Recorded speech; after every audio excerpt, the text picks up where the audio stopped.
नमस्कार। आप सभी का स्वागत है। आज हम बीकॉम पार्ट फर्स्ट के पेपर फर्स्ट ईएफएम के पेपर फर्स्ट बिजनेस इकोनॉमिक्स के पार्ट 7 की व्याख्यानमाला में व्यावसायिक अर्थशास्त्र को पढ़ने के बाद जो पारंपरिक अर्थशास्त्र है उसका अर्थ एवं क्षेत्र के बारे में जानकारी लेंगे। अर्थशास्त्र का अर्थ, जैसा कि आपकी बुक व्यावसायिक अर्थशास्त्र नाम है, जिसमें अर्थशास्त्र का अर्थ समझना बहुत ही महत्वपूर्ण है कि अर्थशास्त्र वास्तव में क्या है, जिसके बारे में हम आज चर्चा कर रहे हैं। और ग्लोबल लेवल पर इसकी चर्चा होती है कि अर्थशास्त्र ये है, अर्थशास्त्र वो है।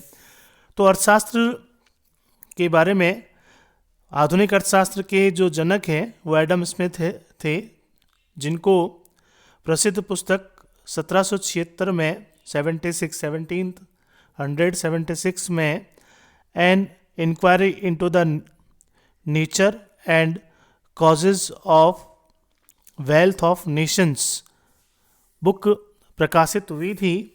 उसमें आधुनिक अर्थशास्त्र के बारे में सर्वप्रथम विचार प्रस्तुत किए गए थे, इसलिए इन्हें अर्थशास्त्र का जनक भी कहा जाता है या जनक माना जाता है। इसके पश्चात बहुत सारे अर्थशास्त्री हुए, जैसे प्रोफेसर मार्शल ने सन 1880 में प्रिंसिपल ऑफ इकोनॉमिक्स नामक पुस्तक लिखी, और इसी प्रकार से आगे धीरे धीरे चलते रहे।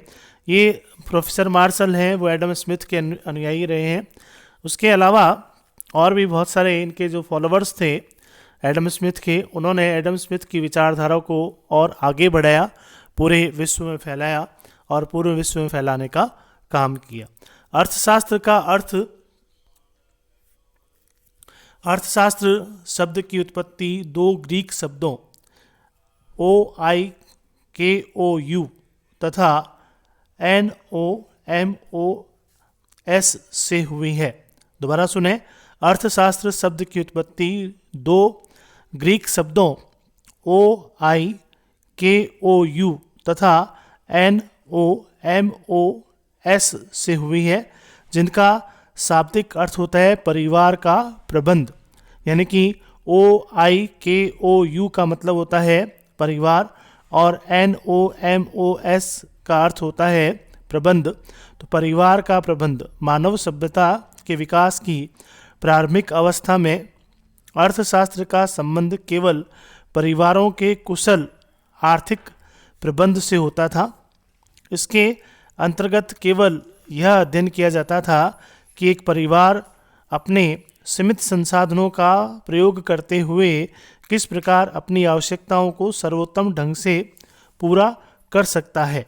किंतु अर्थशास्त्र का आधुनिक रूप केवल संसाधनों के आवंटन तथा उपयोग तक ही सीमित नहीं है, अपितु इनके विकास से संबंधित भी है, और भविष्य में कौन सा रूप ग्रहण करेगा यह कोई नहीं जानता है। इसलिए विभिन्न अर्थशास्त्रों ने अर्थशास्त्र की अलग अलग रूप से परिभाषित किया है, जिसमें हमने परिभाषाओं को मुख्यतः 5 भागों में विभक्त किया है, और उनके बारे में हम थोड़ी बहुत जानकारी लेंगे। वैसे आपने 12th में अगर आपके पास ईएफएम था तो निश्चित रूप से ये आपने देखा होगा, पढ़ा होगा। पहला है धन केंद्रित परिभाषाएं, वेल्थ कंसर्न सेंटर्ड डेफिनेशन। प्राचीन अर्थशास्त्रों ने अर्थशास्त्र को धन के विज्ञान के रूप में परिभाषित किया है। एडम स्मिथ, JB से, FA वॉकर और अन्य समकालीन कॉन्टेम्पररी अर्थशास्त्रियों ने अर्थशास्त्र को इसी प्रकार से परिभाषित किया था। प्रोफेसर एडम स्मिथ के शब्दों में अर्थशास्त्र राष्ट्रों के धन के स्वरूप और कारणों की खोज से संबंधित है। प्रोफेसर एडम स्मिथ ने ये बताया है कि अर्थशास्त्र राष्ट्रों के धन के स्वरूप और कारणों की खोज से संबंधित है। Economics is a subject concerned with an inquiry into the causes and inquiry into the nature and causes of the wealth of nations. Professor Adam Smith. Professor J B Say के अनुसार अर्थशास्त्र वह विज्ञान है जो धन का अध्ययन करता है। प्रोफेसर जेबी से ने कहा है कि economics is the science which treats wealth, तो धन का अध्ययन करता है। प्रोफेसर वाकर ने अर्थशास्त्र के उस भाग का नाम है जिसका संबंध धन से है। तो अर्थशास्त्र ज्ञान के उस भाग का नाम है जिसका संबंध धन से है। तो धन से संबंधित economics is the name of the part of the knowledge which is related to the wealth. धन से संबंध रखने वाली चीज़ है अर्थशास्त्र। तो अर्थशास्त्रियों ने, जो पुराने अर्थशास्त्री थे, उन्होंने अर्थशास्त्र को केवल धन से ही संबंधित किया था, केवल धन को ही केंद्र में माना था। लेकिन उसके बाद इसमें धन की कॉन्सेप्ट को धीरे धीरे छोड़ना पड़ा, मानना पड़ा कि धन ही सबसे महत्वपूर्ण चीज़ नहीं है। और अर्थशास्त्र केवल धन का विज्ञान ही नहीं है, केवल धन का ही अध्ययन इसमें नहीं किया जाता है। अर्थशास्त्र एक समाज से जुड़ी हुई बहुत बड़ी चीज़ है और इससे संबंधित, समाज से संबंधित जितने भी पहलू होते हैं उनका इसमें रोल होना आवश्यक है। इसलिए कुछ कल्याणवादी अर्थशास्त्री वे, जिनको कल्याणवादी अर्थशास्त्री के नाम से जाना जाता है, इसमें सबसे प्रमुख नाम जो है professor Pigou, professor AC Pigou का आता है। प्रोफेसर पीगू ने ये बताया है कि अर्थशास्त्र में आर्थिक कल्याण का अध्ययन किया जाता है और आर्थिक कल्याण सामाजिक कल्याण का वह भाग है जिसे मुद्रा रूपी मापदंड में मापा जा सकता है। तो प्रोफेसर पीगू ने बहुत ही सटीक परिभाषा दी है कि अर्थशास्त्र में आर्थिक कल्याण का अध्ययन किया जाता है और आर्थिक कल्याण कुल कल्याण का वह भाग होता है या सामाजिक कल्याण का वह भाग होता है जिसे मुद्रा रूपी मापदंडों में मापा जा सके। मुद्रा का रोल यहाँ फिर भी अभी भी आया है। प्रोफेसर मार्शल के शब्दों में अर्थशास्त्र जीवन के साधारण व्यवसाय में मानव क्रियाओं का अध्ययन है।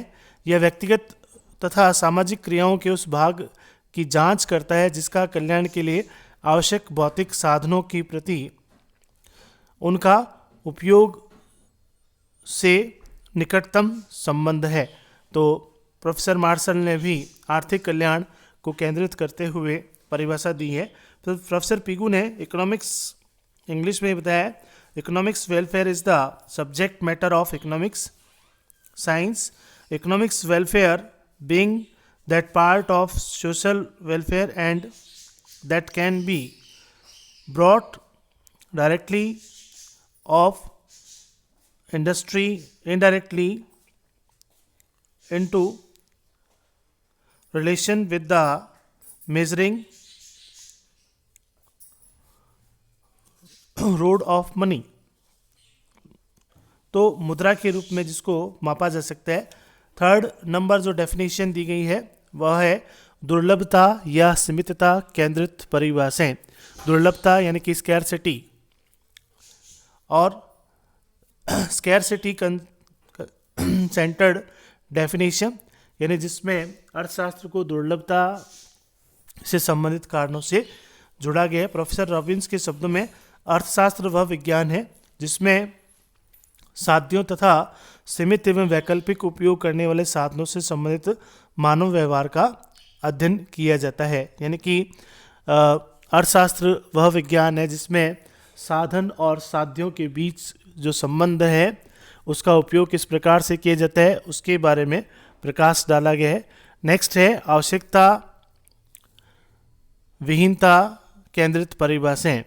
तो आवश्यकता वांटलेसनेस सेंटर्ड डेफिनेशन, जिसमें किसी आवश्यकता नहीं होना के बारे में बताया। प्रोफेसर JK मेहता ने बताया कि अर्थशास्त्र की परिभाषा की भारतीय दर्शन एवं संस्कृति पर आधारित है और आवश्यकताओं को कम से कम करने पर बल दिया है।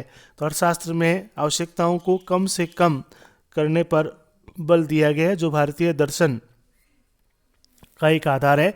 Economics is a science that studies human behaviour as a means